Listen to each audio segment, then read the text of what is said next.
As we welcome you back here to Hyde Stadium, getting set for game one of two, as we will see Pierre and Mandan, or I guess an out-of-state team in Mandan coming to town for two games. It'll be the first time that Post State will play a North Dakota team. It'll be the first of potentially 6 games, or I guess 7 games, if not at the very least 6 games, as there'll be 4 games Friday and Saturday between for Pierre as they head to Minot for a tournament, and will face four.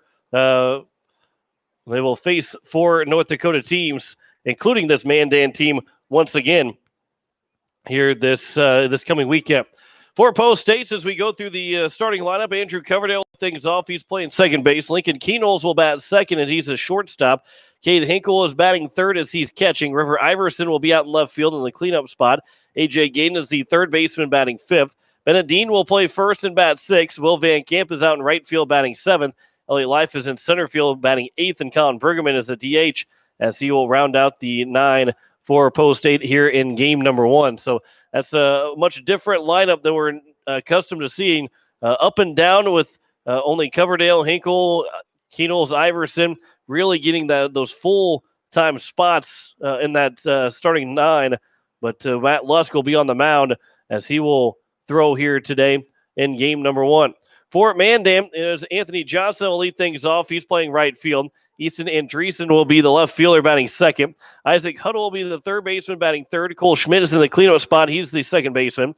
Lucas Burgum is the shortstop batting fifth. Garrett Freilich is the first baseman batting sixth. And Drew Gerhard will bat seventh as the DH. The catcher has been Klein Connect. And the number 9 hitter is Blake Ahrens, the center fielder for game number 1. And on the mound for Mandan will be Jacob Wyand, as he will look for a strong performance against this Post State team who is hitting the ball really well as of late. 2 grand slams, one in game 1 and one in game 2 yesterday morning and yesterday afternoon. As for Post State, they won 6-1 in game 1 and then won 8-1 in game number 2.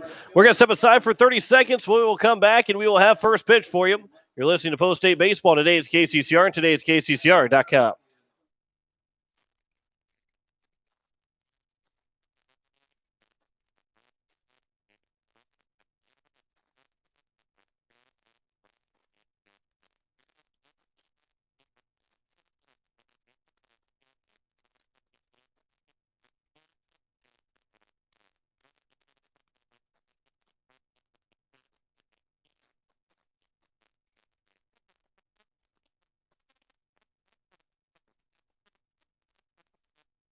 As we welcome you back here to Hyde Stadium, we are set for baseball here this evening. As we start right around that 5:30 start time, as Post State hosting Mandan in a doubleheader. Leading off will be Anthony Johnson, the right fielder. It'll be Easton Andreessen that will bat second, and then Isaac Huddle will bat third, as he's the third baseman here for Mandan in game number 1.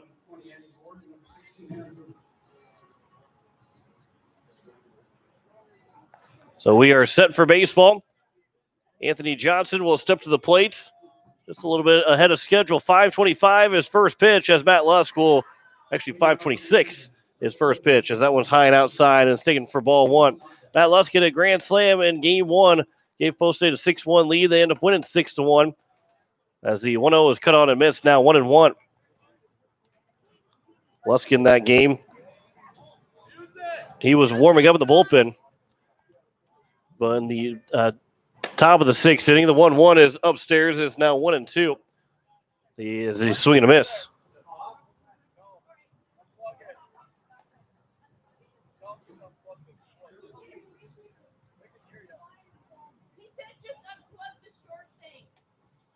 So the count is 1-2. And as Matt Lusk will go from the windup. Here is the 1-2 pitch.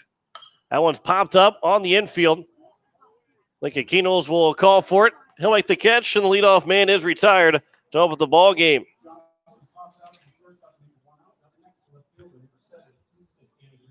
Here's Easton Andreessen, the left fielder. we'll see these guys again. We'll see them for 3 games in a span of 4 days. Have tomorrow off and then back to work on Friday in Minot. First pitch to Andreessen is upstairs for ball 1. East Grand Forks, Minot, Mandan, and Bismarck are the 4 other teams. As that was a cut on a miss, now 1-1. No Saskatoon Cubs. The team from Regina will not be there. Those 2 Canadian teams with the border closed because of the coronavirus, as that one's cut on and missed, and now it's 1-2 because that's closed the borders. There's no way that they're going to come down here and play. As the 1-2 pitch, swing and a miss, and Matt Lusk will get a quick strikeout. There's now 2 down here to open up the top of the first inning. Here's Isaac Huddle as we go through the defensive positioning for Post State. River Iverson out left, Elliott Life in center, and Will Van Camp in right field. A.J. Gaden, the third baseman. Lincoln Keenel's the shortstop. Coverdale's the second baseman. The first baseman, Bennett Dean, and Kate Hinkle behind the plate as he catches strike 1 on a good off-speed pitch from Matt Lusk. Another left-hander for Mandan. Isaac Huddle now 1-1 to the third baseman. Post State looking to keep the bats hot with the jumbled lineup compared to the usual that we've seen to the first 16 games. 1-1 is outside and low, now 2-1.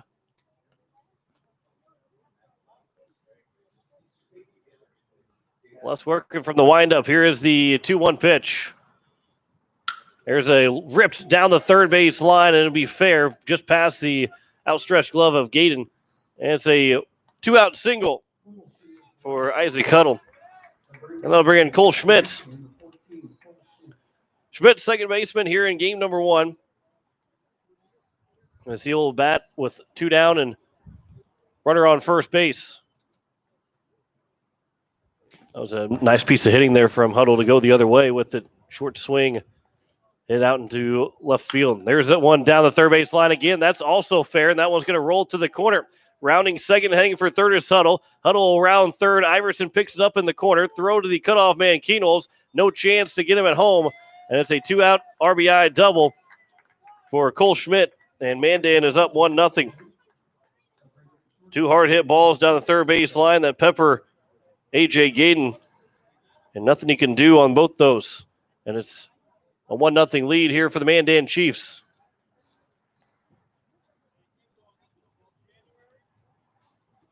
Here's Lucas Burgum with 2 down and a runner on second. Pitch comes in, taken for strike 1. So Matt Lusk, who got 2 quick outs here in the top of the first, giving up back-to-back hits. Another runner in scoring position. 0-1, that one's right back up the middle. Coverdale, he's able to make the stop, gets up, no chance to throw him out. And it'll be a 2-out single. 3 straight hits here for Mandan. And they have more business cooking here in the top of the first inning with 2 down. Here's Garrett Freilich. Freilich, the first baseman. He has a chance with a base hit to make it 2-0. Lusk throwing strikes, but 3 hard hit balls in a row from the Mandan Chiefs. Has gotten 1 run in and runners at the corners. Lusk will come set. Here's the first pitch. That one misses low to Garrett Freilich. 3 straight hits, a single, a double, and a single. As Mandan on the board and threatening with another run at third base. 1-0. That one's out towards center field. Going back on his Elliott Life. He will wait underneath it. He'll make the catch, and that will retire the side. So after the first 2 were retired, 3 straight hits, give up 1 run on 3 hits, no errors, and 2 men left on base. Mandan has a 1-0 lead as Post State comes to the plate in the bottom of the first. You're listening to Post State Baseball. Today is KCCR, and today is KCCR.com.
Bottom of the first here at Hyde Stadium.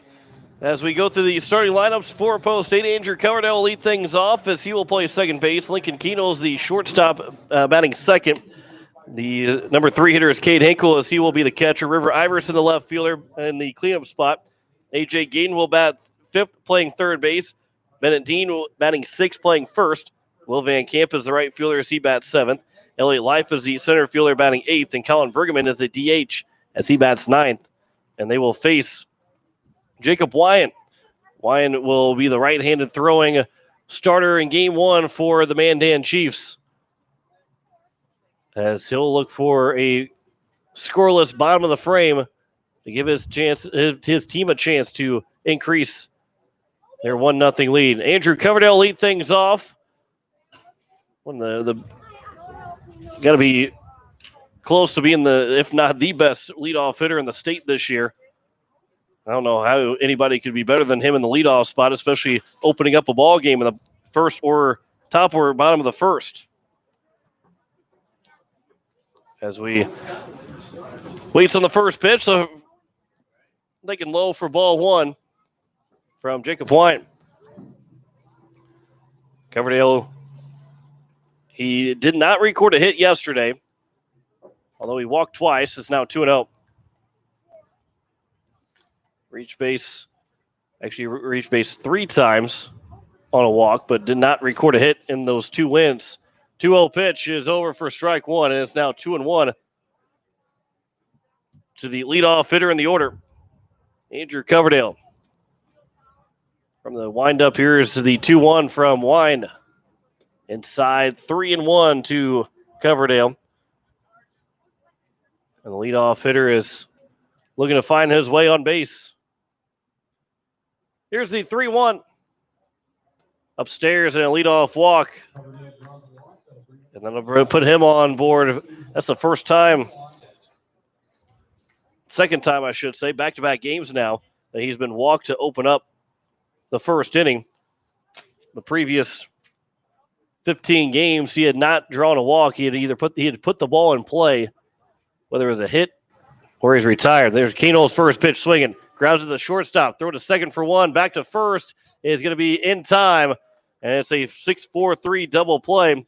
And just like that, the leadoff walk is retired as Bergam turned to Schmidt and back to Freilich. And there's now quickly two down here in the bottom of the first inning. And that'll bring in Cade Hinkle. First pitch from Wine to Hinkle. That one's grounded foul on the first baseline. Hinkle did not play game one, one of the rare times that we've not seen him be behind the plate. In game two yesterday, he went 1 for 3. He walked, struck out twice, and had a single back in the sixth inning in his last plate appearance. The 0-1 is fouled out of play, and is now quickly 0-2. And Wine, after throwing a 5-pitch walk to lead off the bottom of the first inning, is a pitch away from retiring the side and only having to face the minimum doing it. Wine's 0-2 to Cade Hinkle. Inside 1-2. Chance with Andy Gordon and both Gray Zabel out of the lineup here in game one for Hinkle to move up a couple spots and to be in the number 3 spot. 1-2. Misses low out 2-2. Good job there by Hinkle. That's a tough pitch to take, especially with two strikes. Here's the 2-2 from Wine. Swing and a miss. Hinkle was fooled on it way behind, and that will retire the side. No runs, no hits, no errors, no one left on base. We've played one complete, and Mandan has a 1-0 lead. Back in a minute. You're listening to Post State Baseball on today's KCCR and today's KCCR.com.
Top of the second inning, Matt Lusk will deal with 7, 8, and 9.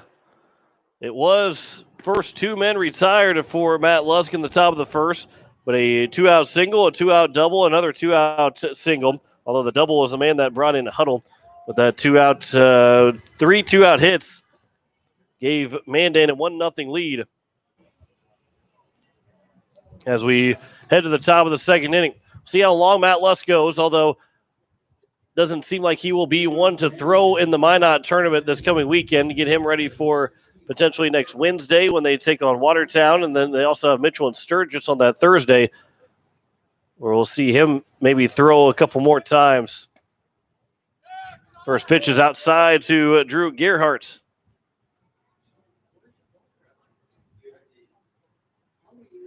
The 1-0 pitch.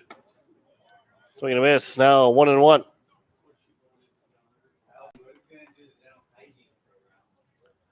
Lusk from the windup. Here's the 1-1. Swing and a miss is now 1-2 to number 7 hitter, Drew Gerhardt. Glenn Klein connect, and Blake Ahrens are the next two men on deck. The next two to hit, I should say. The 1-2 pitch. That one's ripped foul and out of play. And Gerhardt was behind it, but did a good job to fight it off.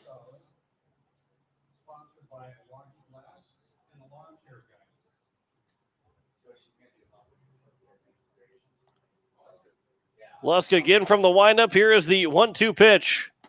Just a bit outside, and it's now 2-2. Lusk was looking for that second strikeout. He'll try for it again. Here's the 2-2. Swing and a miss in the dirt. Hinkle will throw down to first, and the leadoff man is retired on the strikeout. And it's one down here to open up the top of the second, and here is Ben Klein connect. The catcher here in game one. So Post State's sitting at 12-4 on the season. Have really hit the ball well through these first 16 games. First pitch, swing and a miss, and it's 0-1. And really, you can almost look at yesterday as that was probably the two games where they didn't hit the ball the best.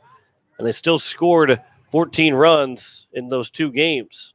Granted, 8 of those 14 runs came on just 2 swings with 2 grand slams. As the count is now 2-1 to Ben Klein connect. But overall, you look at how they had swung the bat leading up to yesterday. Those were 2 that they did not swing the bat very well. That one's popped up in a shallow left center, and Lincoln Keenels from the shortstop position will go out to make the catch. And there's now 2 down. That's a tough play for the soon-to-be sophomore Keenels, as he had to go back on that and started to get turned around. He will make the catch. So here's Blake Ahrens, the center fielder. Number 9 hitter in the order. First pitch to him. Upstairs for ball 1. Lusk for the second straight inning now has retired the first 2 men he's faced. Here's the 1-0 pitch. That one's on the inside edge at the letters, now 1-1. Trying to avoid another inning like last where he gave up those 3 hits and no run. That one's grounded back to Lusk. He'll field, step and throw, and it's a 1-2-3 inning for Matt Lusk. No runs, no hits, no errors, no one left on base. We head to the bottom of the second. Mandan has a 1-0 lead. You listen to Post State Baseball on today's KCCR and today's KCCR.com.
Bottom of the second inning, it will be 4, 5, and 6.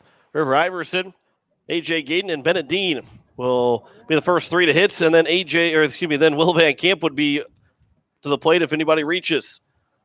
Andrew Coverdale led off with a walk, but he was retired in a double play. It was a 1-2-3 inning for the Chiefs and Jacob Wyant.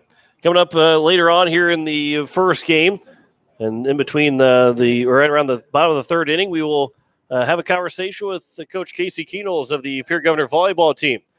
We'll talk about how the summer has been progressing for her team and looking forward to the Govs 2020 season. And of course, any fall sports right now we're looking forward to no matter what, just hoping that we can have every fall sport to be played. But outside of the volleyball and maybe the volleyball itself, maybe the volleyball sport has one of the better chances to maybe play compared to if you stay on the same side all the time in the gym. Maybe there's a chance that volleyball has a better chance of playing than a lot of other sports, especially in the fall. First pitch to Iverson will be grounded foul down the third base line.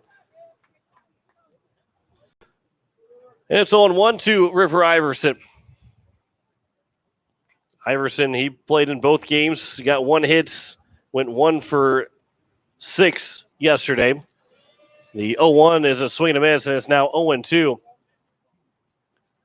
So the leadoff hitter, cleanup hitter in game number 1, the left fielder, River Iverson. Here's the 0-2 pitch. Upstairs, and it's 1-2. Iverson, the last several games, has started each game with a bunt attempt, but this time did not. Although the infield was playing back where he could have. The 1-2, that one's fought off down the right field line. Is it going to stay fair? It will just drop foul. Iverson almost had a bloop single. The lead off the bottom of the second. Post 8 again, 12-4 on the season. Winners of 11 of their last 12. Yeah, they were 1-3 coming into a couple Sundays ago, only a couple Sundays ago, where they played Post 22 and Renner.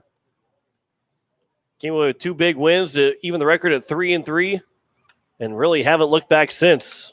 That one's fouled back to the netting, and it remains at 1-2.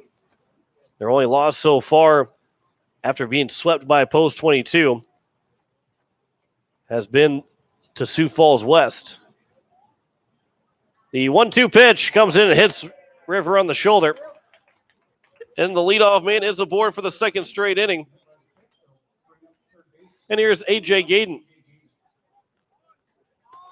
Gayden's has had a lot more playing time the last several games, as he started game 1 against Yankton, went 1 for 3. Did not play in game number 2, but he played in both games on Sunday. First pitch is outside, 1-0. Lincoln Keenels was with the Junior Legion on Sunday against the Smitties. So he was out in Rapid City, which opened up a spot in both game 1 and game 2. Iverson leads away from first. Here's the 1-0 pitch. And gets away from the catcher and Klein connects, and down to second will be Iverson. And the count is now 2-0, and the tying run is in scoring position here with nobody out in the bottom of the first. The 2-0 pitch. Upstairs, 3-0. And Wyand's in danger of putting the first 2 men on base. Would be his third free pass already in 2 innings without even registering an out in the second inning. 3-0 is upstairs, and that's a walk to A.J. Gayden. And then I'll bring in Bennett Dean.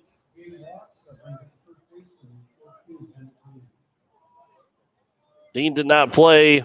Well, he did play in game 2. Actually played in game 1 as he went 0 for 2. On Sunday, he had himself a pretty good second game as he drove in 5 runs in the first 2 at-bats. First pitch is taken for strike 1. 2 outs, 2 RBI single to give Post 8 a 3-0 lead, then hit a 3-run home run in the top of the second inning, which made it 9-0 at that point. Dean will show bunt. He will try and drop it down, does not. as he goes foul, and it's now 0-2. Post State really hit the ball well, and especially in that second game against the Aberdeen Smitties. They went 4-0 in a span of 5 days against Aberdeen. Here's the 0-2 pitch. Dean swings and misses. He goes down on strikes, and there's one down. And that'll bring in Will Van Camp. He had a 3 RBI double on Sunday, his last at-bat for Post State. Trying to keep things going from the bench as well for Will Van Camp. He was a pinch hitter, should say, on Sunday, and now here in the starting lineup in game number 1. First pitch is upstairs for ball 1 to Will Van Camp.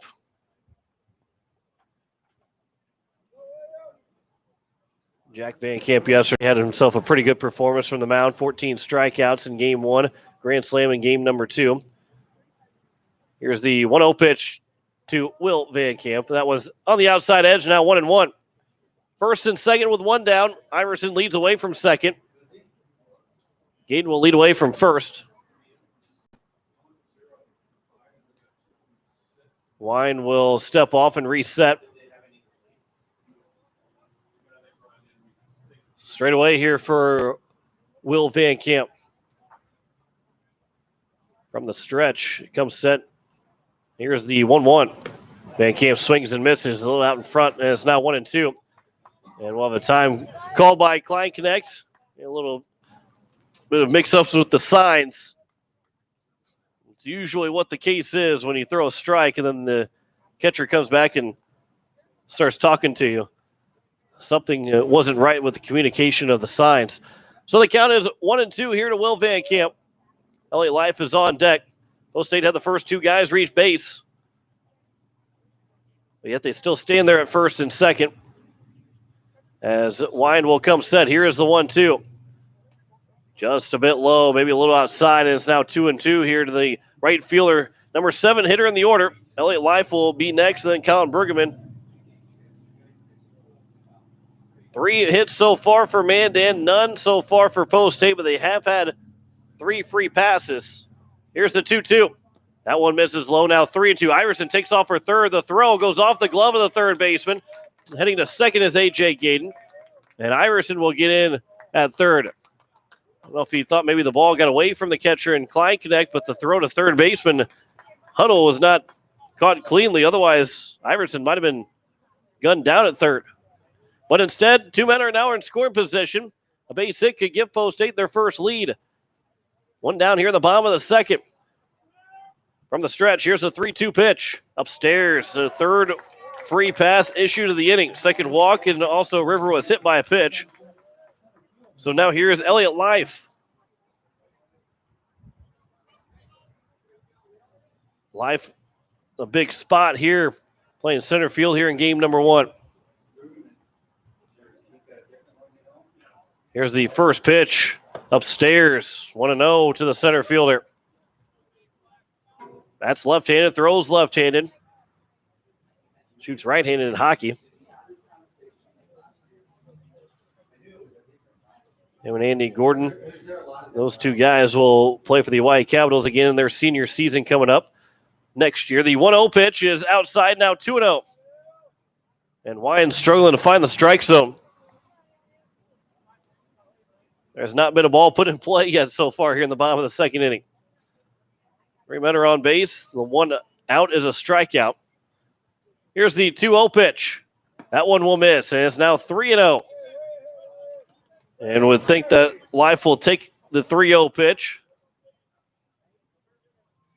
and at least take the 3-0 pitch, make Wine show that he can throw a strike. Here's the 3-0 pitch upstairs, and it's a 1-out walk and an RBI for Elliott Life, and we're tied up at 1. And we will have a mound visit coming up here for the Mandan Chiefs, as we are tied up at 1 here in game number 1. Then Stanley will make his way out. Jake Kincaid will make his way out to talk with his starting pitcher in Wyan. The infield all around the head coach for the Mandan Chiefs. So 1 run so far on no hits, 5 free passes, 4 walks, and a hit batter in an inning and a third so far for Wyan. He got out of that first inning with a little bit of help with a double play ball to eliminate the first walk that he had. But now there's 3 men on, 1 down. Here's Colin Bergman, the number 9 hitter. Looking to make it a 2-1 lead for Post State. Big spot for him. Here's the first pitch. That one is taken for strike 1.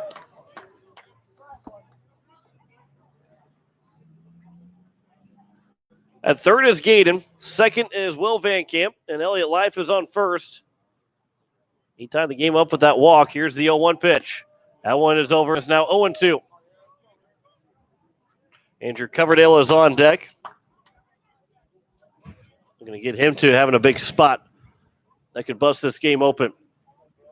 But Bergman's got a battle. He's down 0-2 in the counts. Here's the first pitch, the 0-2 pitch. That one misses low and away. It's now 1-2 and a good spot from Wyan. Maybe trying to get Bergman to chase a pitch outside. I see Bergman throw, if not today, sometime this weekend. Here's the 1-2 pitch. That one is at the knees and looked out for strike 3. And there's now 2 down. That'll bring in Andrew Coverdale. So we've had 6 batters come to the plate here in the bottom of the second.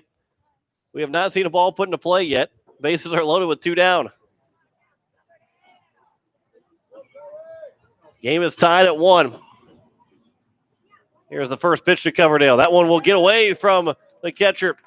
And A.J. Gaden will come around to score. And it's now 2-1 lead for Post State. It's second and third, so Coverdale with a base hit. Could open up a 3-run cushion for Pierre and for his starting pitcher, Matt Lusk.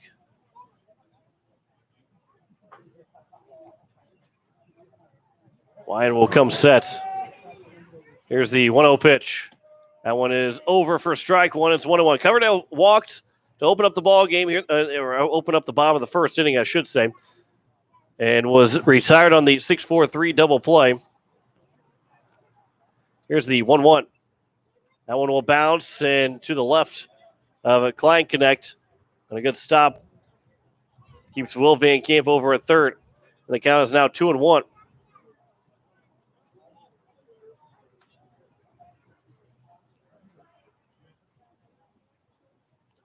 Wyan will peer in. He'll come set and deliver the 2-1 pitch to Coverdale. That one will bounce again, and it's now 3-1. Klein Connect didn't feel it cleanly, but again, just right to his right. There is a free base open, so he doesn't have to give in to Coverdale. I think he would have to attack Keenels again. Keenels, so far, he's the only man to put the ball in play for Post State. 3-1. That one is over. It's now 3-2. Can't believe we're to the 10th guy in the order. And we've seen one ball get put into play for Post State, and they have a 2-1 lead. So here's the 3-2 pitch. Coverdale right back up the middle. That's through for a base hit. Life will round third. He's going to try and score. The throw coming in for the center fielder is high. Cut off by the pitcher. And it's a 2 outs, 2 RBI single for Coverdale. And it's a 4-1 lead as Coverdale will take second on the throw. And they have their first hit and another 2 runs to come in. And it's a 4-1 Post State's advantage here in the bottom of the second inning. And then they'll bring in Lincoln Keenels. He's the 8th man to come to the plate. Grounded into the double play. The first pitch he saw from Jacob Wyan. From the stretch, here's the first pitch. That one misses upstairs.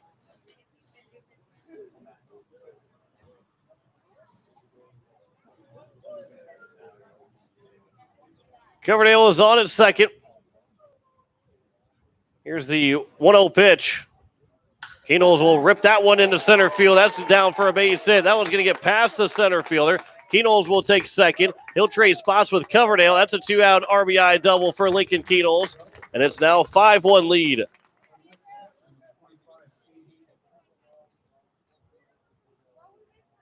So the first extra base hit of the ball game for Post State. Just the second hit of the game for Post State, where they lead at 5-1.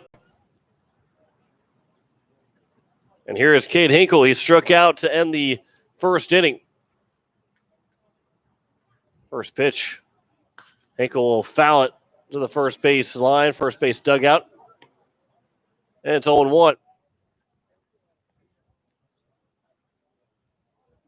Friday, we will start at 3:30 in the afternoon. That is depending on how the games go in front. There's only 2 hours and 15 minutes in between game time, as the 0-1 is outside, now 1-1. Although the turf field, it helps keep the maintenance low in between games. And you could get a quicker game than get around an hour 45 ball game in. 1-1 is over for strike two. And it's now 1-2. Look at the schedule here for the Minot tournament for Post State. Here's the 1-2 pitch coming from Jacob Wine as he comes set and delivers.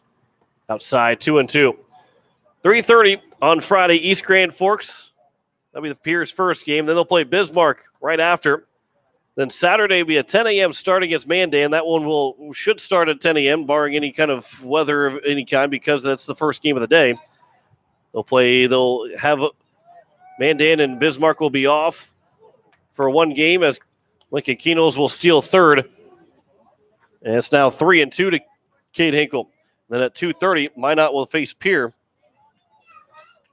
And if Post State is either 1 or 2 in the standings of those 5 games, that 5 or the 4-game round robin that everybody will play. 3-2 pitch. That one will be missed for ball 4. And that'll bring in the 10th man of the inning. And here's River Iverson. He was hit by a pitch to lead off the bottom of the second. It'll be Justin Hulett. That will courtesy run for Cade Hinkle. Runner at first base, Justin Hulett. As the Wine will come set, here's the first pitch to Iverson. That will bounce in. Gets down. Hulett will take off for a second. He's going to get there easily, standing up. So he is in scoring position for River Iverson. So at 2:30, Minot will take on Pierre. And then if they are in that top 2, they will play Sunday in the championship game. As the 1-0 pitch will be bounced in, now 2-0. And we will have to move that game to Capital City Rock because of the church services on Sunday. That will be around the 10:30. So that game will be on, if we play that game, it'll be on Capital City Rock. That one foul. And it'll get right to the bullpen catcher. Ooh, a nice play over there. Late reaction to see it, as Mandan has a man warming up in the bullpen out in left field. It's in the field of play, so send somebody down there to keep watch. Here's a 2-1 pitch to Iverson. All speed. He was able to wait back on it, popped up in a shallow right field, coming in as the right fielder, and he'll make a basket catch. And Anthony Johnson to end the bottom of the second. So 5-run score on just 2 hits. There were no errors in the inning, and 2 men left on base. Post State has a 5-1 lead over Mandan after 2. You're listening to Post State Baseball on today's KCCR and today's KCCR.com.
Top of the order here for Mandan, as it will be Anthony Johnson, Easton Andreessen, and Isaac Huddle, as the first pitch is missed for ball one. Matt Lusk working into his third inning. 1-0 is taken for strike one, is now 1-1. Here to the number one hitter in the order, leading off the top of the third. Here's the 1-1 pitch. Swinging a miss, now 1-2. Coach Casey Keatnolls of the Pierre Governor volleyball team will join us here in the bottom as we'll talk some Pierre volleyball. That one's fouled away. And it's 1-2.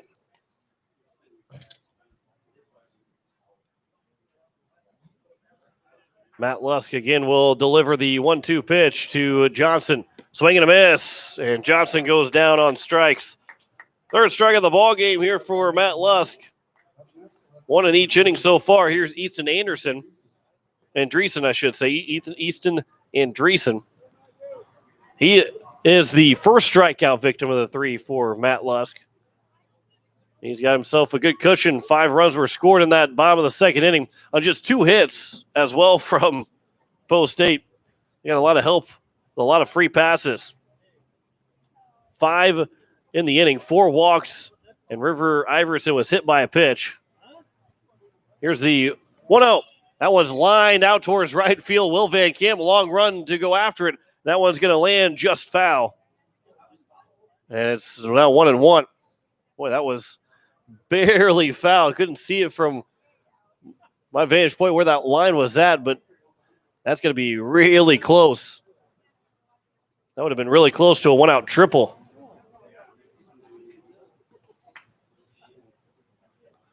So here's the 1-1 pitch. That one's off the end of the bat. And a ground ball for Keatnolls. The throw is high, and it'll go off the netting of the first base dugout. So it'll be an air charge to Keatnolls. And it's 1 on and 1 out in the first air of the ball game for either side. Here's Isaac Huddle. He's singled. He was part of those 3 straight hits for Mandan, the top of the first, which he was the one that to be plated by the double by Cole Schmidt, who's on deck, and gave the Chiefs a 1-0 lead.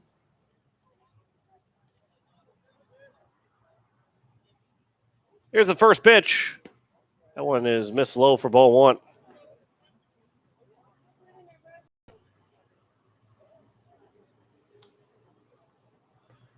Huddle 1 for 1 here in game 1. The 1-0 over for strike 1, now 1-1. Matt Lusk is in a different spot than usual. He's closed 3 games. He's 3 for 3 in save opportunities. We would have seen him try and close out game 1 yesterday, if not for himself hitting a grand slam and giving a 5-run cushion to Jack Van Camp to finish out the complete game. Here's the 1-1 pitch. That one is just outside now, 2-1. Although Jack Van Camp not in the lineup to try to return the favor, he did hit a grand slam himself in game 2. Here's the 2-1 pitch. Runner is off. The throw well in time, but just a little bit high. And into second is Andreessen. Almost looked like it was a pitch out called from Cade Hinkle to Matt Lusk. But Hinkle didn't make the accurate throw. And now it's a 3-1 count. And Huddle has a man in scoring position as Andreessen is on at second. Here's a 3-1 pitch. That one's fouled back, and it's now 3-2.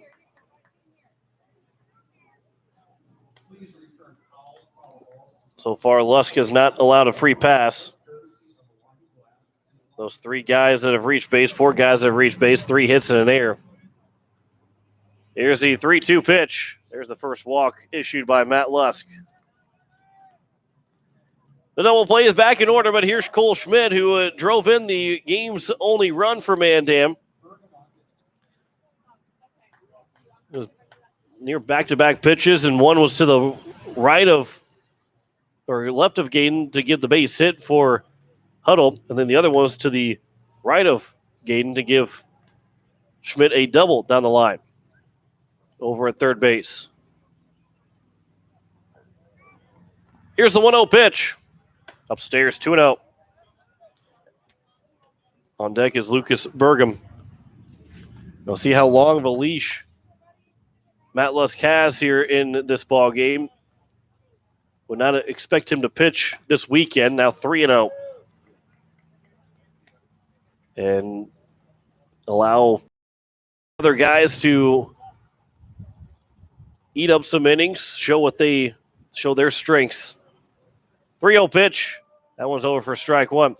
So because of that, you think maybe he's going to go as long as he can possibly go, and also will save arms for this tournament. But by Monday, he'd be ready to pitch again if he has to have those 4 days of mandatory rest. 3-1 is a swing and a miss, and it's now 3-2 to the number 4 hitter in the order. One down here in the top of the third. Here's the 3-2 pitch. That one is missed, and it's back-to-back walks, and the bases are now loaded. Here is Lucas Burgum. He singled, did not score Schmidt on the 2-out single because it was an infield hit from Burgum, and Coverdale was able to stop it in the infield but couldn't regain his balance to make the play at first. First pitch to Burgum is on the outside edge for strike one. Here, Freilich is on deck.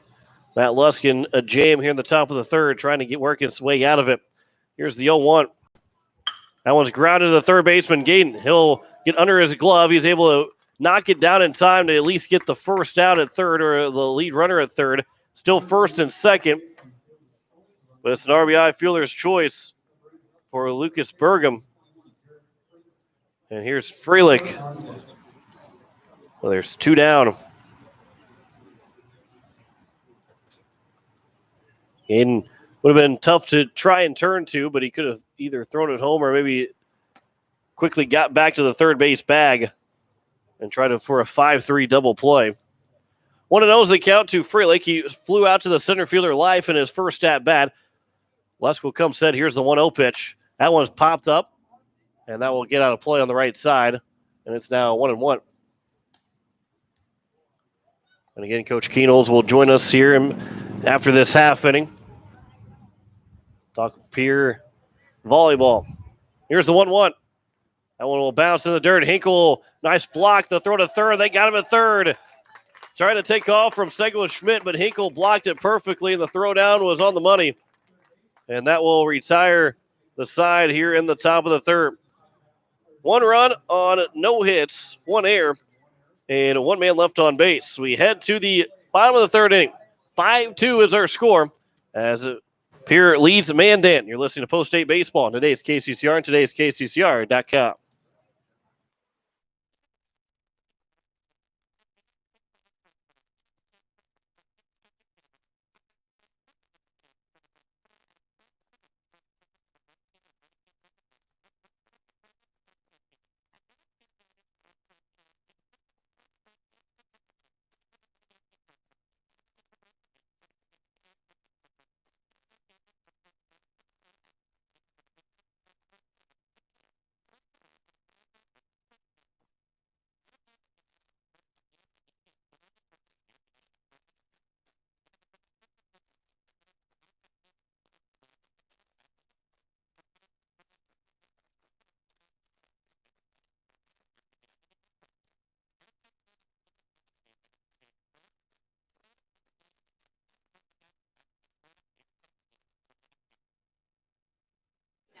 Back here at Hyatt Stadium as we welcome you in. 5-2 is our score, as it will be A.J. Gaden, Bennett Dean, Will Van Camp to lead things off. And anybody gets on base, it will be Elliott Life, 5, 6, and 7, as we are joined here in the press box by the Pierre Governor volleyball coach and Casey Keenels. Coach, good to talk to you again, and a chance to talk some volleyball here. It's been probably a little while, and especially for a lot of these coaches, and you especially too, it's probably nice to be able to talk some volleyball. It is. I think we've kind of been on that back burner, since the COVID thing, not be able to do our spring meeting with our kids, and so nice, to have the opportunity now to kind of talk about what we have coming up.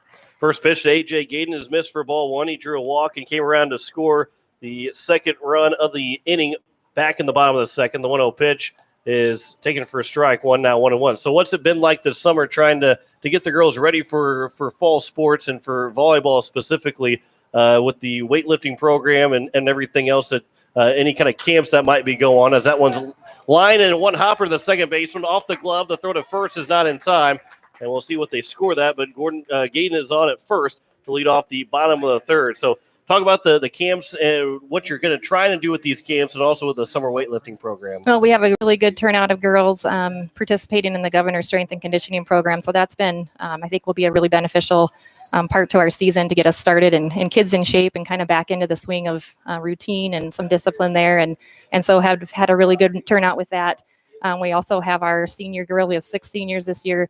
And they're kind of leading the pack. They've got their individual groups of girls that they drafted, and so they're keeping them online for doing virtual workouts as well as some workouts in the park, or they're doing some stuff at the sand court. So they're keeping busy.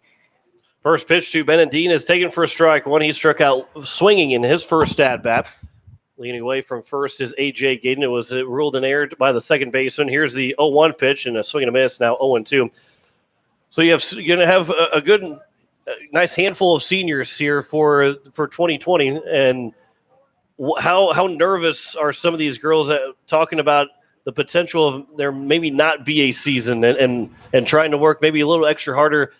Not that they can do anything differently, but other than make sure that they stay healthy. But how nervous they are that there's that possibility that question mark if a season's going to happen, as that one's fouled away. Yeah, I think that some of those, especially the seniors, that's at the kind of at the top of their heads. But as of right now, they're really focused on wanting to have a great season and whatever that season. Hopefully it's a full season, but if it has to be modified a little bit, they're prepared for that as well. But they've really bought into being the leaders, and we've got a big group of freshmen coming in. And so they've done a nice job of kind of making that connection and working with those younger girls as well. The 0-2 is outside, and Gayden took off for a second. The throw is not in time, and he is at second base, so he's in scoring position here with the 1-2 count to Bennett Dean. Will Van Camp is on deck. So then look at volleyball, and you look at there's no contact in volleyball. Outside of potentially somebody going underneath the net, which obviously is going to be a violation, give the other team the point anyway, as Dean strikes out swinging. And there's now one down here in the bottom of the third. Obviously, the volleyball itself could be the only deterrent for the volleyball sport. Do you think volleyball has a better chance than the rest of the fall sport if things get a little bit mixed here and there? I would say, yes, in my mind, it seems like it, but watching, kind of what's going on at the D1 level, at the college levels, that seems to be the sport that they're kind of not jumping on board right away with. So, I think we're all hopeful, and we're all hoping that regular season happens and we can start here mid-August. And, so that's what we're planning for, but it's really just going to depend. And like we keep talking to the girls, you gotta be vigilant, pay attention to what's going on and keep yourselves healthy so that we don't end up with a pandemic right before our season can start. Count is 1-1 here to Will Van Camp. He walked and came around to score in his first plate appearance. A pickoff attempt, the throw back to second, and diving back in safely is A.J. Gayden. And you've been busy this summer too, because you've had a lot of travel with the Senior Legion team, even with the Junior Legion this past weekend. But your son Lincoln Keno is playing here for the Senior Legion, so you've been a busy parent, and also a busy coach, which I guess for a lot of the peer coaches, that's kind of hand in hand with everything. Yeah, doing the summer governor workouts, 3 days a week, and so getting to do that, but also have the ability to travel and watch baseball as well. So it's kind of nice to kind of get back into the swing of being on schedule, having things on our calendar, which we went, 2 months without having to be anywhere, and now we're turned to opposite of being gone. It seems like every night. So it's a good busy though, and enjoying the baseball season as well as the preparation for our volleyball season. The 1-1 was in the dirt, got away from the catcher, and Gayden moved down to third. The 2-1 is over for strike two to Will Van Camp. On deck is Elliott Life. Van Camp looking to get on base for the second time and he's got an RBI opportunity with 90 feet from home in A.J. Gaden. Count is 2-2 here with one down in the bottom of the third inning. The second baseman is in. The shortstop is playing midway as that one will get away from the catcher on the 2-2 pitch. The throw is not going to come in time, or not going to be coming at all, as A.J. Gaden scores as he stole second, took third on the wild pitch, and will score on the wild pitch as now a 6-2 lead. The bases are empty here with a 3-2 count to Will Van Camp. Do you think, too, that baseball this summer, especially for South Dakota, is a good starting spot, and if we can get through a full season, that really helps fall sports? I think it's definitely a start. Kind of let us expose what it's like to be have fans. I think is a big thing, and also just having teams out there and competing and they're around each other, which is similar to what we're going to have to do. I think the thing that we're looking at now is if we can make sure school goes on, I think we'll have a good chance of being able to play our fall sports as well. The 3-2 to Will Van Camp. Off the handle, and it'll go to the shortstop in Burgum as he'll make the catch, and there's now two down. Looked at your volleyball schedule because as things get closer to fall sports, more games get added to schedules. Football schedule is set. The volleyball schedule is set. The soccer schedule is set for all of fall here, at least for Pierre itself. We looked at your schedule, and a nice little home stretch. There's a couple of road games in a row as that one's grounded to the second baseman from Elliott Life to Cole Schmidt. The throw to first is in time, and that will retire the side. So we'll keep you around for at least another half inning. We'll talk about the schedule here in just a little bit. One run on one, no hits, one error, and no one left on base. We've played three complete. Post State has a 6-2 lead over Mandan. You're listening to Post State Baseball on today's KCCR and today's KCCR.com.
It is the top of the fourth inning. Matt Lusk on for his fourth inning of work as he'll have 6, 7, and 8 to deal with. Garrett Freelick, Drew Gerhardt, and Ben Kleinknecht be the first three hitters. Freelick is 0 for 1. He flew out to the center fielder in his first at-bat.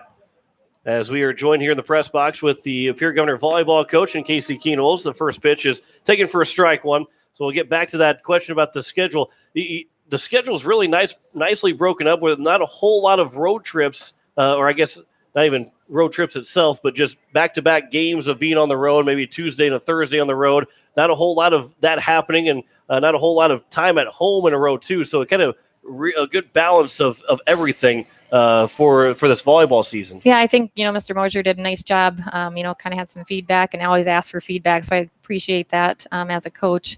Those are tough. We had some tough road stretches of, some tough games, Tuesday games, and then on the road, and then have 2 or 3 more the rest of the week. So I think he did a good job of being able to manipulate some of that so that makes our schedule a little bit easier for the girls as well as us coaches.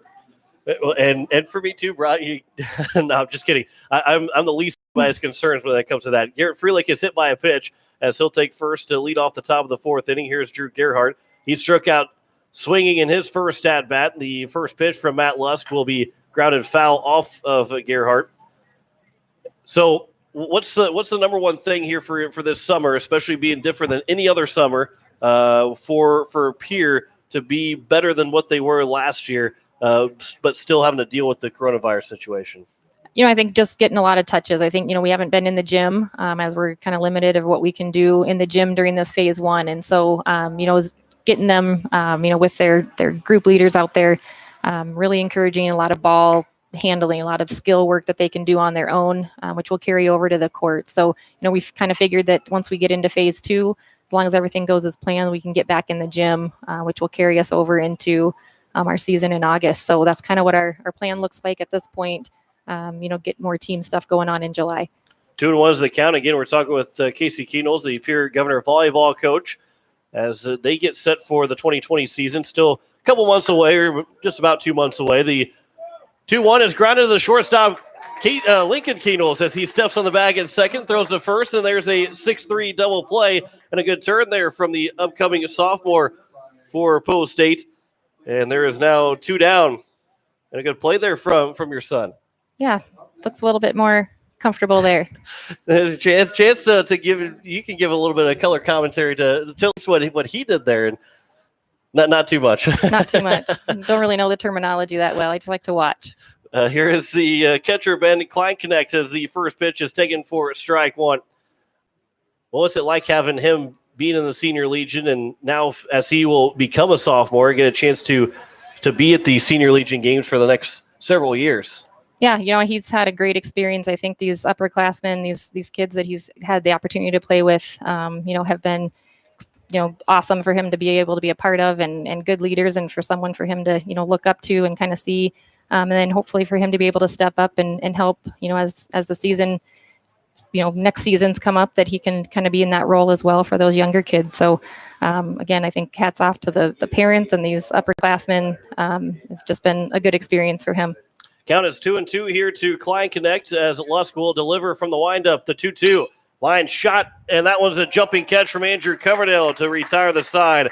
It's a 1-2-3 inning. No runs, no hits, no errors, no one left on base. We'll continue our conversation with Coach Casey Keenels after this 1-minute break. Poe State leads Mandan 6-2. You listen to Poe State Baseball on today's KCCR and today's KCCR.com.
Bottom of the 4th inning as it's a 6-2 lead, as it'll be 9-1-2 here for Poe State, trying to extend their 4-run lead as we are joining this box with Coach Casey Keenels of the Pierre Governor volleyball team. And I guess, let's see, just about 2 months. We're June 24th and August, I believe, 28th, 29th. You're facing Rapid City Stevens. Last year, they came, both Stevens and Central came to Pierre, and now you guys will go out there, which is kind of nice to be able to have the bus trip out there Friday night, stay in a hotel, as long as things are okay to make that happen. But be able to stay in the hotel and then come back and play Stevens and then drive back on Saturday. A chance to really get out there. You did that last year as well. And kind of, I think, doesn't that help a little bit, not just for the team in those games, but just for the team camaraderie? The chemistry gets a little bit better when you have an overnight stay somewhere. Yeah, I think that helps a ton. I think it's one of those deals that when you play back-to-back, especially early in the season, doesn't give you a lot of, turnover time to kind of work on things, but it does also give us an opportunity to get, 2 matches out and be able to, really kind of see where we're at, especially that early in the season. Colin Bergman laces the first pitch over the left fielder's head in Dreesen, and he will get a couple hops off the wall and get a leadoff double, stand-up double for Colin Bergman. That's a good start there for Poe State here in the bottom of the 4th inning. As Jacob Wine still on the mound, working into his 4th inning of work for the Mandan Chiefs, although there is action in the bullpen. The first pitch to Andrew Coverdale is taken for a strike one. He is 1 for 1 with a 2 RBI single back in the second inning. 10 guys came to the plate in the second. They scored 5 runs. They lead 6-2, does Pierre here in the bottom of the fourth. Here's the 0-1 pitch coming from Wine to Coverdale. That one will bounce in, and a stop that hit about 5 feet in front of the plate, and a good stop there from Klein Connect. And it's now 1-1. So again, 6 seniors for the Pierre Governor volleyball team coming up this year. And I guess really maybe a little bit different this year than other years. And you have a couple of camps that are going to be more in-house, as that one's now 1 and 2. Instead of going out to Minnesota or going somewhere else to those camps, they're going to come here, which will help get everybody involved, not just the varsity team. Right. And in the past, we've gone over to Marshall, Minnesota to a great 4-day camp. Unfortunately, they still are planning on having the camp, but just with the unknowns of what exactly, this is going to look like. We were able to kind of take a year off, I guess, and get into have a former USD player. She's going to come back here and going to put a camp on for all of our girls. So looking forward to that. We can put, I think up at this point, we can get 40 girls in the gym at a time. So just kind of waiting on registration numbers at this point. But as of right now, we've got lots of registrations coming in. So I think girls are ready to get to work. The ground ball to the pitcher in Wine from Coverdale. He throws it wide of the first baseman, and it's now first and third with the air charge to Wine, and it's now the second air given to Mandan. Here's Lincoln Keenholz. He is 1 for 2 with an RBI double, as he grounded into a double play his first trip to the plate. RBI double. Coverdale takes off for second. He's going to get to second base as Wine stepped off, and Coverdale was already 3/4 of the way before anybody realized that he was on his way to second. So now Keenholz has 2 men in scoring position. An 0-1 count to the shortstop here in game number 1. Here's the 0-1 pitch. That one's chopped to the third baseman. Slow roller fielded by Huddle. The throw to first is going to be in time. And now the throw will come back to third. Bergman was off to the plate. The throw is going to be wide, and Bergman's going to score. Coverdale's at third. And so there's 1 down. The runner comes in to score off the ground out, and not sure if I believe maybe Lincoln will get an RBI off of it because there was no air charge. Either way, he was retired, and a run came in to score, so it's now 7-2. As it'll be Cade Hinkle and Andrew Coverdale is on at third. So you can have up to 48 girls in the gym at once for a camp. As Hinkle will put this one into left field for a base hit, and that will drive in Coverdale, and it's now an 8-2 lead for Post State on the RBI single, and that'll bring in River Iverson. 2 months ago, did you think that was going to happen? Did you think that you would have the opportunity for that? Just it was all in question, I guess, with those, hopeful thinking and talking to other coaches. We were trying to figure out different ways of how we could possibly have some type of a season. And so just kind of in that back of your head, obviously you don't want to think about that, especially daughter for myself that will be a senior was hoping for that wasn't going to be happening. So, at this point, we're just really optimistic that our season's going to go on as planned, and we'll move into that phase 3 where we can return to normal and we'll be ready to go this fall. Yeah, and you and your husband are in a unique situation too, because all year long, somebody's doing something of your family, and not just in high school, but you have some younger kids as well that are playing sports as they continue to get older and will one day be in the high school ranks to play sports. But Maya playing volleyball and playing basketball, and Lincoln also playing basketball and playing on the varsity team. So a lot of times you were one place, your husband was somewhere else, and kind of switched, and so you could see Lincoln and Maya both play and kind of even things out, everybody playing. Yeah, we got lots of road time and got to cover the state. Most once a week at least. It seems like we were going somewhere, and which is a good thing. It's a busy time, but we are thankful that we're able to do it and that we're able to that our kids are able to be a part of the Governor program. Iverson will pop it into shallow left, and the shortstop Bergen will make a nice over-the-shoulder catch as he went out to shallow left field, and there's now 2 down. And then here is A.J. Gayden, who's reached base twice. He walked and also reached on an air. As leading away from first is Cade Hinkle. There's a line shot. That'll be caught by the second baseman in Schmidt, and that will retire the side. We'll talk to you one more inning here for Coach Casey Keenholz if you're up for it. All right. All right, there we go. So 2-run score on 2 hits. There's 1 error in the inning and 1 man left on base. Post State has an 8-2 lead after 4 complete. You're listening to Post State Baseball. Today's KCCR and today's KCCR.com.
Top of the 5th inning, 8-2 is their score. Post State has that 6-run lead. Blake Ahrens, Anthony Johnson, and Easton Andreessen will lead things off. 9-1-2 for the Mandan Chiefs as Matt Lusk will deliver the first pitch. That one's lined up the middle for a base hit.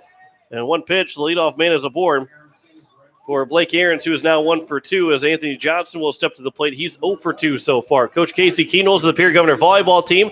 She joins us in the press box, and we're just talking about how many miles that you guys have to travel, your family has to travel for especially for Lincoln and Maya right now, being those high school varsity athletes. As a pickoff attempt back in safely is Aaron's. So you probably really enjoyed, I think there's 3 times, really enjoyed those 3 doubleheaders where you had to watch both, and 2 of the 3 times didn't have to travel anywhere because they're both home games. That's right. Those are nice for people who have multiple kids, and it makes a full day in the gym, but way better than having to drive across the state and then trying to get home at a decent hour. So lots of late nights, and I guess I appreciate that with volleyball is that I can at least be on the bus and get a little snooze in if I need to on the way back. So. As the 1-0 pitch, that one's lined back up the middle, and back-to-back singles here for Mandan to open up the top of the 5th inning. That's just their 4th and 5th hit. They had not recorded a hit, has Mandan, since the top of the 1st inning, but they are on the board with 2 hits and in business here in the top of the 5th inning as Easton Andreessen, who is 0 for 2, he reached on air in his last at-bat, will step to the plate, the left-handed hitting left fielder. So since you're one of the head coaches, as he will show a button and pull it back, does Andreessen, taken for strike 1.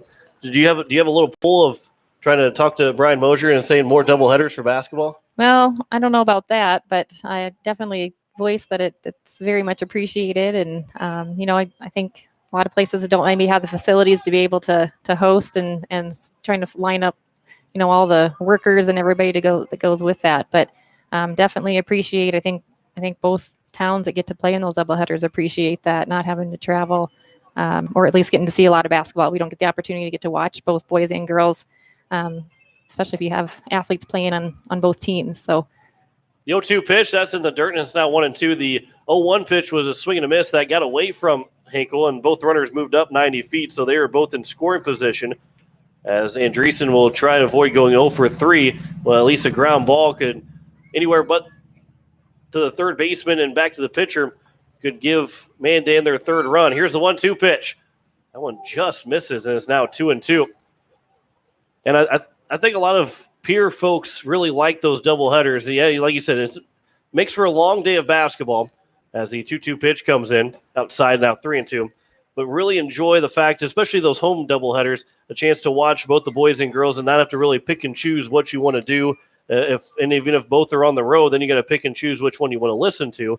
As the 3-2 pitch is fouled back, and it's the crowd is a much better size as they want to come to one game. Well, they're going to stay for the other one, and it just overall helps the atmosphere and makes for a fun night of basketball when you get a doubleheader. Yeah, and that's I grew up in Nebraska. That's how we kind of played. Girls and boys traveled together. We didn't have as many teams, but got to travel together. So we were able to watch. I think the players of the girls and boys appreciate that too, because they don't get the opportunity to watch the girls can't watch the boys, and boys don't get to have the opportunity to watch the girls. So I think all around it's a good environment, a good situation, and something I wish we could do more often, but obviously doesn't work out all the time. So. I guess we're putting the call out to Brian Mosier to make Hopefully that he's happen. listening. Right. Yeah. As the first pitch is in the dirt, and it's 1-0 to Isaac Huddle. Andreessen walks. The bases are loaded here with nobody out in the top of the fifth inning. The 1-0 is taken for strike one. No action in the right field bullpen right now for Post State. Matt Lusk has worked out of the first inning jam, allowing just one run. He gave up a second run, which was unearned in the top of the third. And right now, the bases loaded on 2 singles and a walk. It's a 2-1 count. I think he likes this pressure after yesterday's grand slam. Got us kind of out of that jam yesterday too. So works well under pressure, I think. That's right. The 2-1 pitch. That one's fouled back now, 2-2. And you got a chance to watch both games out in Brandon yesterday. Some pretty good baseball. A lot of good hits there. 2 really good hits from Matt Lusk and Jack Van Camp. Yeah, that was fun. I said I don't, not only home runs, but to be able to see 2 grand slams on the same day, that's pretty amazing. So the 2-2 is looked at for strike 3, and Isaac Huddle will go down on strikes. It'll be the 4th strikeout for Matt Lusk. And there's one down, and now a ground ball can get him out of this inning. As the first 3 reach base, here's Cole Schmidt, first pitch swinging. That was upstairs, and it's going to be 0-1.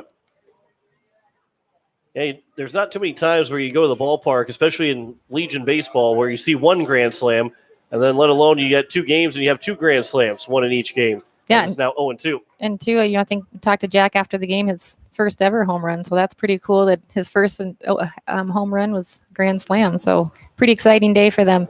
Here's the 0-2 pitch. That one's down the third base line, but it'll be foul, and we'll do it again at 0-2.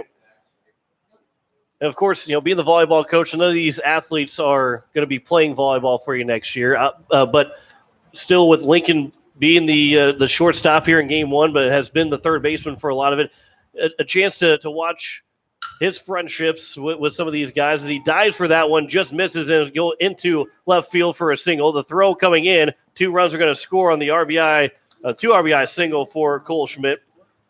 But a chance to get to know some of these upperclassmen a little bit more. Obviously, being friends with, if they're friends with Maya, then you still know them a little bit, but a chance to watch them play some baseball as well. Yeah, and like I said, it's been fun. They've, been a lot of the same guys, through football and basketball, and then, now on to baseball. So, again, great experience and fun to be able to watch as a parent. I think a little more stressful when you're watching your own kid, but Right. Definitely been fun, a fun season up to this point, and look forward to the rest of the season. And you've done a really good job. I've talked to Coach Steele, I've talked to Coach Lewis, I've talked to Ryan Kruger.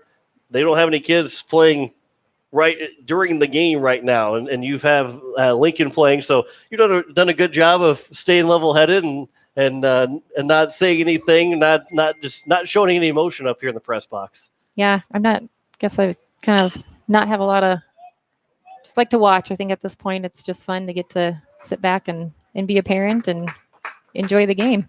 That was popped out to the left fielder, River Iverson, as Bergam will be now 1 for 3. And that'll bring in Garrett Freelick, as Freelick is 0 for 1 so far here in game number 1. By the top of the 5th inning, it is 8-4. Post State on top by 4, first and second. Here with 2 down. First pitch to Freelick is over for strike 1. I think one thing that's been, kind of different for us is, normally in the spring we're able to, meet with the kids, kind of get to know those incoming freshmen and who's coming up. And, we had to do kind of a virtual sign up for these kids. And with that, we were able to get some really good numbers. I think at this point we've got like 52 girls signed up for our summer program, which, I think we'll add probably a few more once we actually start the season. So that's encouraging to know that we've got those numbers.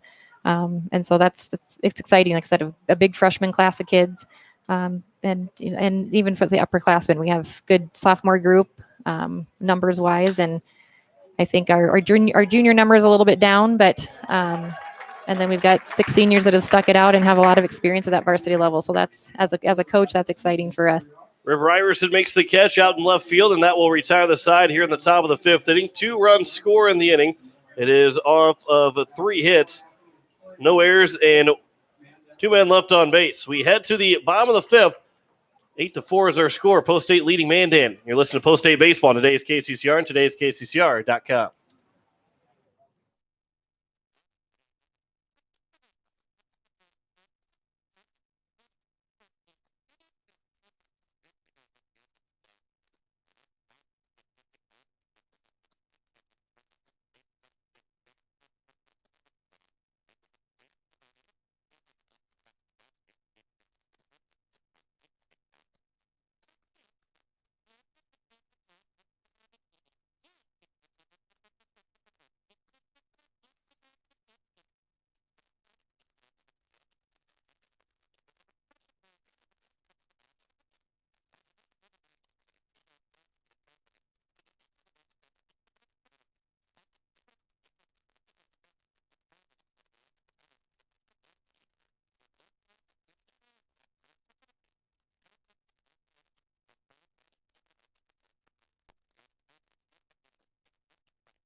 Bottom of the 5th inning, it is an 8-4 lead here for Post State, as it will be Bennett Dean, Will Van Camp, and Elliott Live 6, 7, and 8. So if anybody gets on base, it'll be Colin Bruggeman, as I believe there's a new pitcher on the mound for Mandan, as we check the scorecard to make sure we get this right. It is going to be Stephen Kuntz that will be the new pitcher for Mandan after Wine goes 4 innings. Gave up 8 runs. Joining me in the press box is Coach Casey Keenels of the Pierre Governor volleyball team. And right before we got to the commercial break, talking about a chance, of meeting the incoming freshmen. Well, a lot of spring, I guess late winter, early spring, Y Elite volleyball, and that's the future to come for the Pierre Governors. And they lost a lot of these teams, lost the entire season, if not most of the season, and that's. That hurts a lot. Everybody is in the same boat, but that really hurts that some of these girls didn't get the chance to progress in their volleyball career. Yeah, I think, that spring season is key, or, kind of important for some of these girls, especially that just have volleyball as their sport, didn't maybe play a winter sport and then rely on that spring volleyball to kind of keep them in shape and ready to, prepare for that fall season. But as you said, the whole state was in the same predicament, whole nation, basically, the whole junior season was kind of taken from them. So, I think we're all kind of on a level playing field as far as that goes. And so fall's going to be interesting. Bennett Dean on the 0-2 pitch will ground it to the second baseman, and Schmidt, the throw to first, is in time. And the leadoff man is retired here in the bottom of the 5th inning, as he is now 0 for 3. Here's Will Van Camp, who's 0 for 1. He walked and came around to score, and the popped out to the shortstop in his second at bat or second plate appearance. So what's that like then with and really important, especially for these camps, that you'll have a lot more girls that are able to be in the gym and be more focused on Pierre itself than just maybe the varsity team for these younger girls to have the opportunity for these camps? I think it's going to be, great for us as coaches to be able to kind of see what we have coming up, but also for them to get a feel of what it's like in the gym, kind of our expectations, in talking with the coach that's coming, she really wanted a lot of feedback as far as what, we really want to work on and focus on. And so I think it's going to be a great opportunity for a lot of girls to hear the same information and then just a building block for us as coaches to be able to carry that over into the fall. 2-1 is the count to Will Van Camp. And here is the 2-1 pitch. That one will hit Van Camp, and he will be on for the second time. He's walked and now been hit by a pitch, and that will bring up Elliott Life, who is 0 for 1. He walked in, driving in the tying run at the time, and then grounded out to the second baseman. The left-handed hitting center fielder will step to the plate.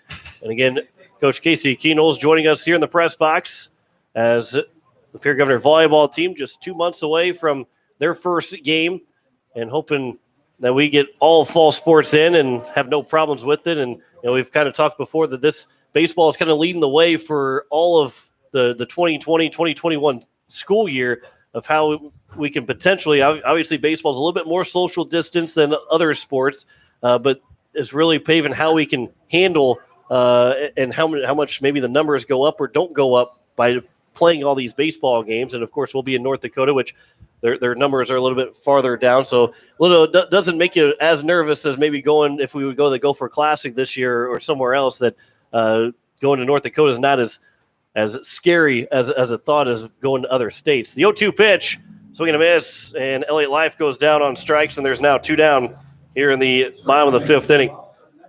Yeah, and I think, with sports in general, fans are a big part of what we, why kids play, or, at least being able to get out there and for what they've worked on in practice, be able to go and show what they're doing. So, that's a concern too. Are we going to go in and play in an empty gym, or, we're going to be able to have fans? And I think that's something that, just here at baseball, being able to see people all together, but, spread out kind of to the best that they can. And so hopefully that also can carry on into those indoor sports too.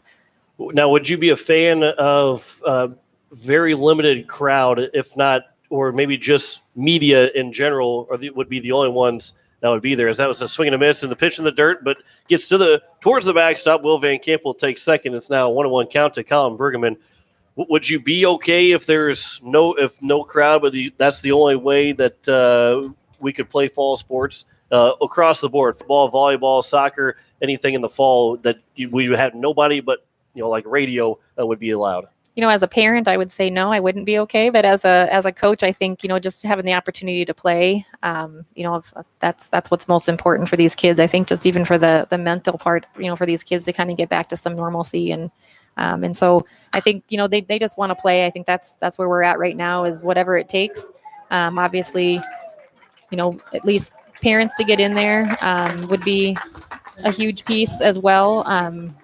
But, like I said, if we have to try it out, kind of gradually move into having fans, we just really want to be on the court.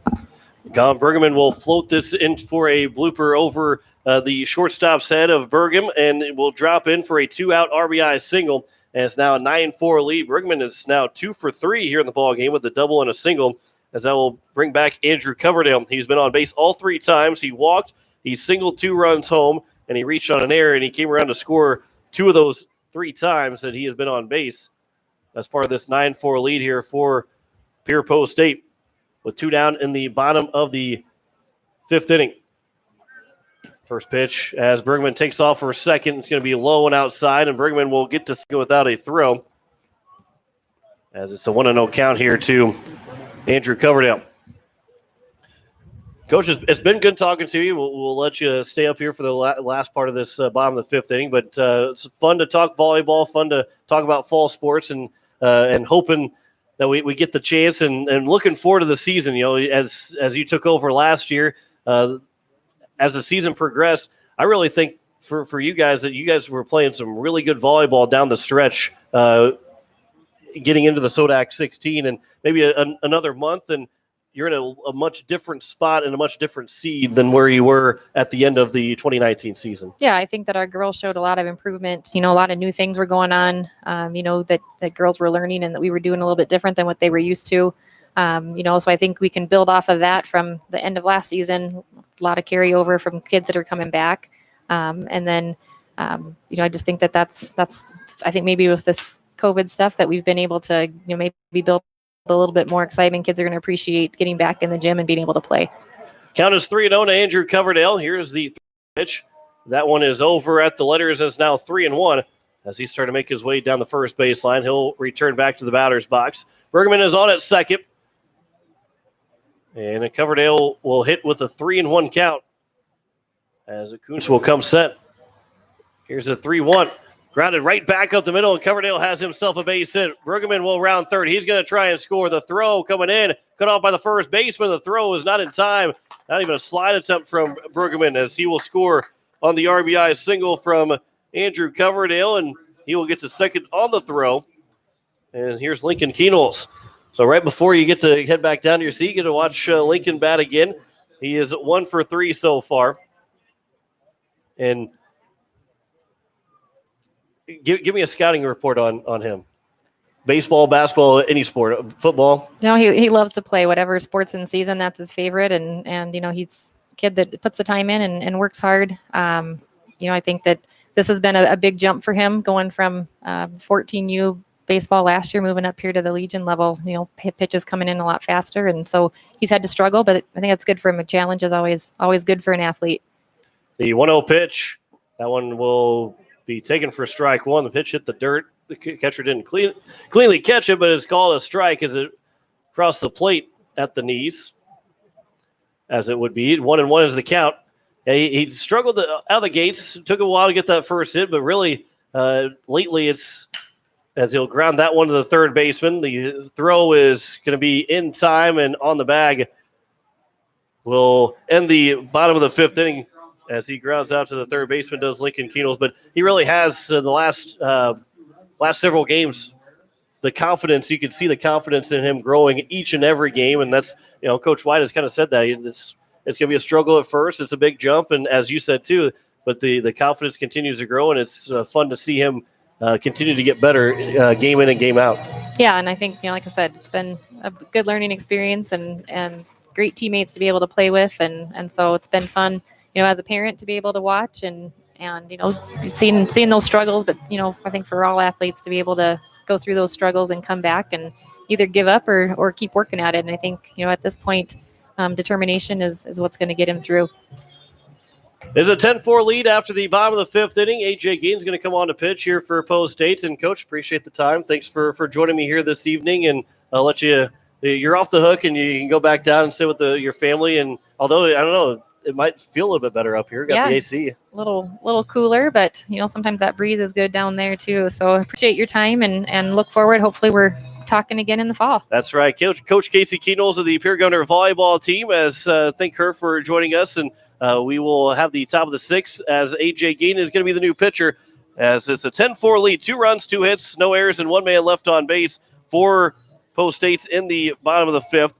As Gaines continues his warm-up tosses, we're going to step aside for 30 seconds. You're listening to Post State Baseball on today's KCCR and today's KCCR.com.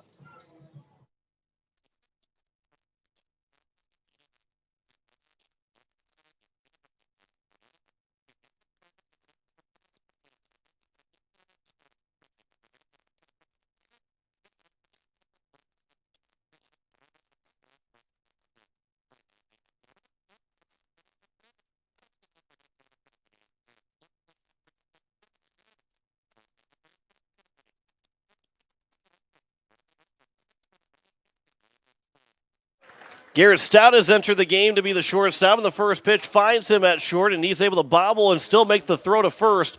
And there's the first out as A.J. Gaines gets 1 pitch and 1 out here in the top of the sixth. From Drew Gerhardt, now here's Ben Kleinknecht, the catcher. He's 0 for 2. Blake Ahrens is 1 for 2. He will be the next hitter. 7, 8, 9 for A.J. Gaines. As Keenels now the third baseman. The first pitch is taken for strike one. So we look at where everybody's at positioning. It looks like Garrett Stouts has come into the game to hitting the number 9 spot for Colin Bergman. It is now 0-2. So Stout moves into the field in the number 9 spot. The DH is out for the rest of the ball game. 0-2 pitch is upstairs now, 1-1. Or excuse me, 1-2. So Matt Lusk went 5 innings. He gave up 4 runs. 3 of those were earned. The 0-1-2 pitch is looked at for strike 3, and A.J. Gaines has looked strong in those first 2 at-bats. And there's now 2 down. Post 320 shooters beat Junior Legion beats Post 320 shooters 9-5 in game 1 of their doubleheader. Here's Blake Ahrens. He singled his last time to the plate. 6 hits allowed from Matt Lusk, as Lusk had himself a good outing of those 5 innings, and looking for A.J. Gaines to shut the door in the final 2 innings of this one. 1-2 is the count, or 1-1 is the count to Ahrens. The 1-1 is upstairs now, 2-1. Look at the final box score for Matt Lusk. 5 innings, 6 hits, 4 runs, 3 of those earned, 3 walks, and 4 strikeouts. for the starter in game one.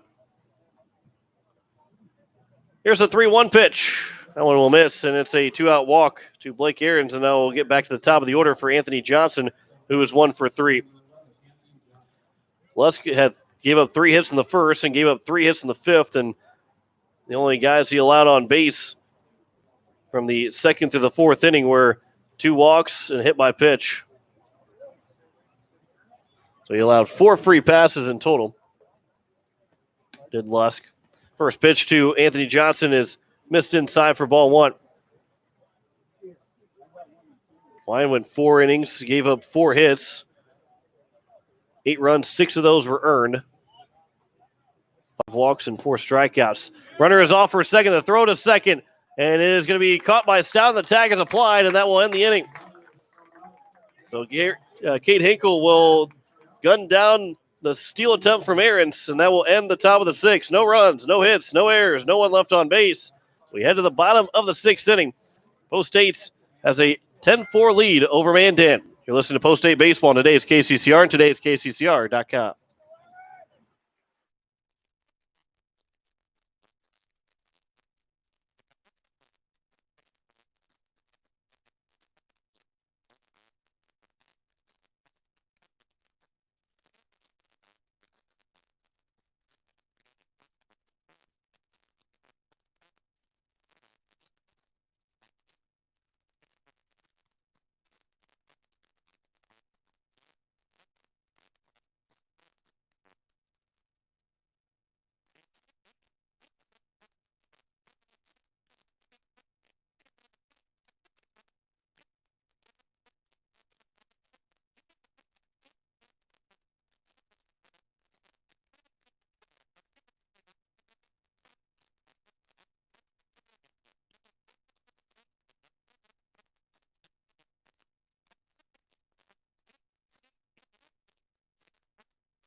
Here in the bottom of the 6th inning, it is going to be Aaron Booth to lead things off. He's going to pinch hit for Kate Hinkle. And it'll then be River Iverson and A.J. Gayden. 3, 4, and 5. Aaron Booth, his first plate appearance of the season. Let's see what Booth can do here. He acted like he asked him if he was going to hit today as a cross pass. He laughed and shook his head. Well, didn't take too much time for him to be laughing, shaking his head, and being wrong that he is going to hit. The 1-0 pitch is outside now, 2-0 to the pinch hitter Aaron Booth here in the bottom of the 6th inning. Well, we might see Garrett Stout go behind the plate in the top of the 7th. 2-0 swing and a miss. A good cut there from Aaron Booth. He's just a little bit out in front of it. And it's now 2-1. Here's the 2-1. That one's popped up sky high in the infield, going back just on the outfield grass, edge of the outfield grass, and the catch is made by the second baseman Schmidt. And there's now 1 down here in the bottom of the 6th inning. I think I might have heard him just say he just missed it. River Iverson will come to the plate. He's 0 for 2. He's hit by a pitch, came around to score. Flew out to right field and popped out of the shortstop. First pitch coming in on him and just misses for ball 1. A.J. Gayden will hit, and then it'll be Bennett Dean. That one will miss, and it's now 2-0. So Post State will have to deal with the top of the order in the top of the 7th, unless they score 4 runs here in the bottom of the 6th. But you can make it 12 of 13 if they do get this win, and 9 games over 500.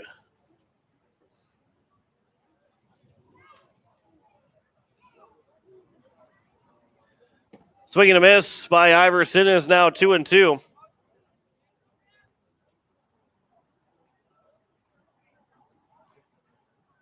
And here comes the 2-2 pitch. That one will miss and hit Iverson. And Iverson will be on base for the second time as he's been hit by a pitch both times. And that'll bring in A.J. Gayden.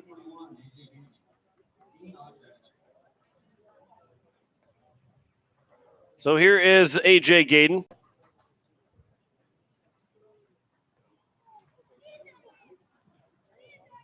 The first pitch to Gaden. That one's ripped out towards center field. Going back on as the center fielder. He'll backpedal all the way to make the catch and errants, and there's now 2 down.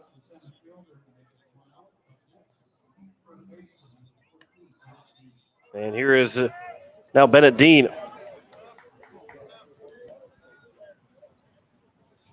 And Bennett Dean, who is 0 for 3 so far. He's a strikeout victim twice. Also ground out to the second baseman. First pitch is in the dirt. Taking off for second is Iverson. He'll dive head first in safely at second. And he's in scoring position here with 2 down in the bottom of the 6th inning.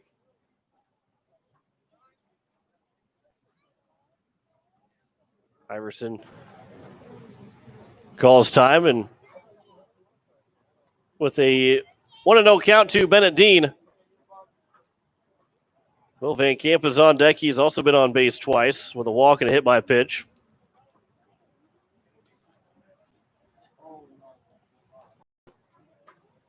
Here's the 1-0.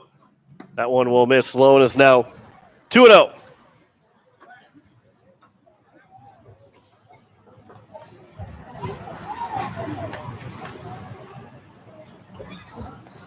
From the stretch, here's a 2-0 pitch. Upstairs now 2-1. You listen to KCCR Pierre Riverfront Broadcasting Station as we pass the 7 o'clock hour. Both State up 10-4 here in the bottom of the 6th inning. Trying to backpick at second base. That one's going to go off the shoulder of the shortstop. Iverson's going to take off for third. He's going to get there as Dean is on at first on the walk. That took a high hop, and the shortstop in Burgum took it off the shoulder. If he didn't move and kind of jump a little bit, he would have taken it off the face. And here's Will Van Camp with first and third and 2 down.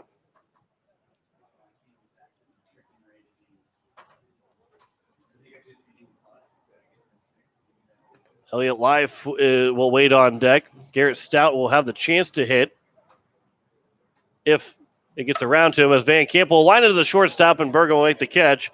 And that will end the bottom of the 6th inning. No runs, no hits, no errors, 2 men left on base. Both State 3 outs away from another win as they look to end this one as they lead 10-4. You listen to Post State Baseball. Today is KCCR, and today is KCCR.com.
As Kate Hinkle will re-enter here in the top of the 7th inning. It is a 10-4 lead, and it will be the top of the order: Anthony Johnson, Easton Andreessen, and Isaac Huddle. To hit here in the top of the 7th, A.J. Gaden looking to finish off game number 1, trying to drop down a bunt is Johnson, and he does not do it successfully. And the count is 0-1. Game 2 will be here in just a little bit, as Post State should be looking for a doubleheader sweep. 0-1 is outside now, 1-1. Johnson is 1 for 3. Singled in the 5th inning and came around to score. There's a line shot to right field, right at Will Van Camp, and really didn't have to take a step. And the leadoff man is retired here in the 7th inning. So here's Easton Andreessen, the left fielder. He was 0 for 2. He's been on base twice. He struck out in the 1st. He reached on an error in the 3rd and drew a walk and was stranded at third base. in the 5th inning. Here's the first pitch.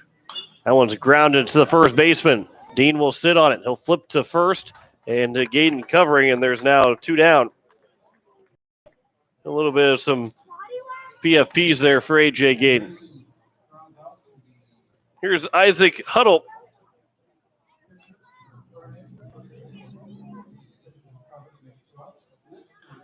Huddle is 1 for 2 with a single, and he struck out looking.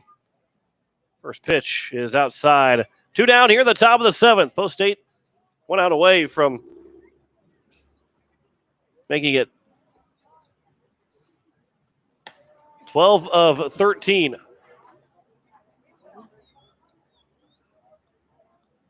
Which would also put them at another 6-game winning streak. The 1-1 is upstairs, now 2-1.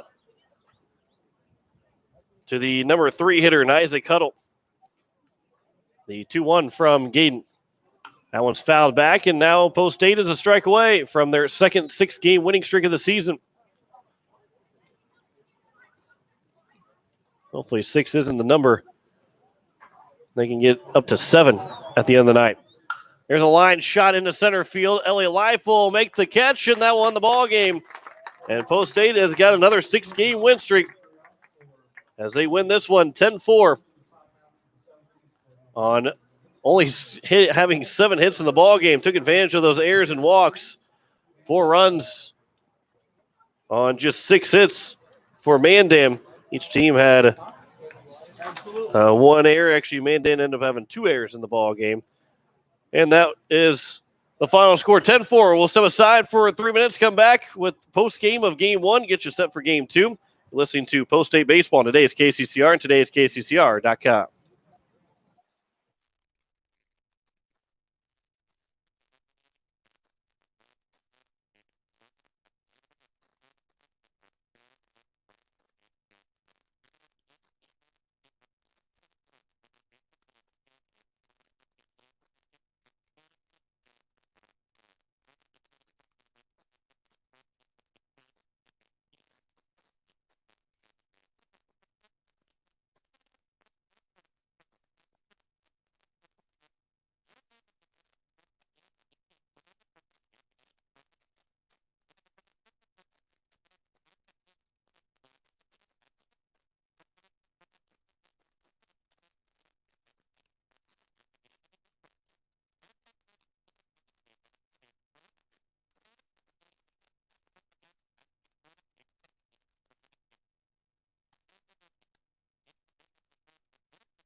As we welcome you back here to Hyde Stadium, it is a 10-4 win for Post State in game number 1 as Matt Lusk went to 5 innings as A.J. Gayton finished out the 10-4 win.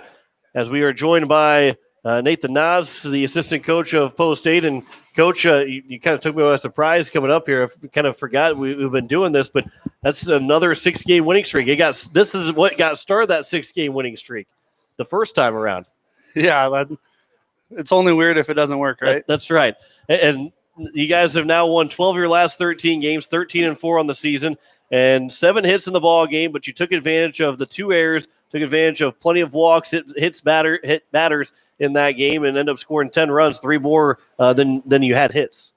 Yeah, there was a lot of guys that, playing in an out-of-state team. We had some guys get some opportunities that haven't been seen a whole lot right now, and they made the most of it. We had guys that haven't had a lot of at-bats going up there and still seeing the ball well out of the pitcher's hand, putting some balls in play, taking walks, and really didn't miss a beat. Colin Bergman, one of those guys that had 2 hits. He went 2 for 3 with a double and a single, and also drove in a run. For him, that kind of also puts a little bit more pressure on you guys to maybe not put him in the lineup right away, but a pinch hitter coming in or even putting him in the lineup. That's another good problem to have. Yeah, everyone would put it in the game tonight, and in this next game we'll have more guys getting more opportunities. When they go up to the plate and have big hits like Colin did, he was looking for fastball right away, and he got it on that second at-bat where he hit that double. And it's a great problem to have when you're trying to decide, all right, we got a lot of guys playing well right now. Who we calling? Whose number are we calling on to take the field today? And he's got a chance now in game 2 to prove on the other side of the ball and throw strikes and kind of prove that he can belong in this rotation, and especially down the stretch, especially as we go into a weekend against North Dakota teams. And depending on how many pitches he throws, he might not be available for the Minot tournament. But just down the stretch in general, need a couple big outs. He can prove that he's the guy, a guy to go to. Yeah, he's been chomping at the bit to get on the mound, as have all of our guys. We got 19 guys on the roster that we have on the roster, 18 of them healthy, and everyone's chomping at the bit and eager to get their chances. And so far, when people have gotten their chances, they've definitely made the most out of it. So, again, game number 2, and this is a team that you will see in the Minot tournament regardless. You're going to play there's only 5 teams. You'll play a 4-game round robin, but that kind of gives you confidence in being able to finish higher up in the tournament and potentially even play in that on Sunday in the championship. Yeah, it's a great way to set the tone for the weekend coming up. Playing a North Dakota team that we play year in and year out. We were unsure if we were going to see them this year, but definitely a good way to set the tone for the weekend going into a tournament where we will see 4 North Dakota teams.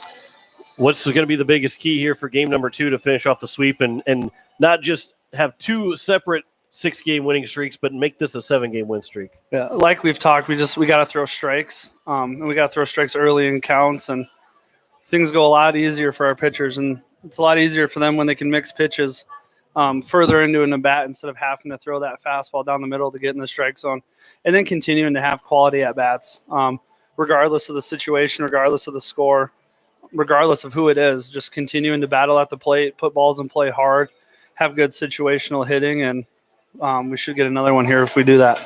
I'm enjoying these in-between game the interviews, especially I don't know if I think we've had one talk where you guys have lost, but it's turned into now another 6-game winning streak, and I'm glad I could be of any help that I possibly could be. Oh yeah, I enjoy coming up here. Coach White gets to jump on the drag. I get to come sit up here in the air conditioning and talk a little bit and not have to do some. He did ask me the other day too. He goes, "Do you and Nas have like a 20-minute conversation?" Because he sits in the press box for so long. By the time when he comes back down, all the field work's been done. No, I think he's just hanging up here in the press box without talking to me. I told him it's because he's got to be more on the ball and let me know what he's thinking ahead of time before the game's over for the lineup. Otherwise, I got to talk and write the lineup, and Lord knows I can't talk and write at the same time. Well, I agree with you on that one. I can't do that either. So, Coach, appreciate the time. Congratulations on game 1. Good luck in here in game number 2. Thank you. Appreciate it. Coach Nathan Nas of the Post State baseball team will step aside for a couple minutes, so we'll come back. Actually, we're gonna throw things back to the station here in a couple minutes. We'll have Zach Nelson. He will have his evening news as we will play that, and we'll take a little bit longer break, but we'll be back for game number 2 here in just a little bit. You're listening to Post State Baseball on today's KCCR and today's KCCR.com.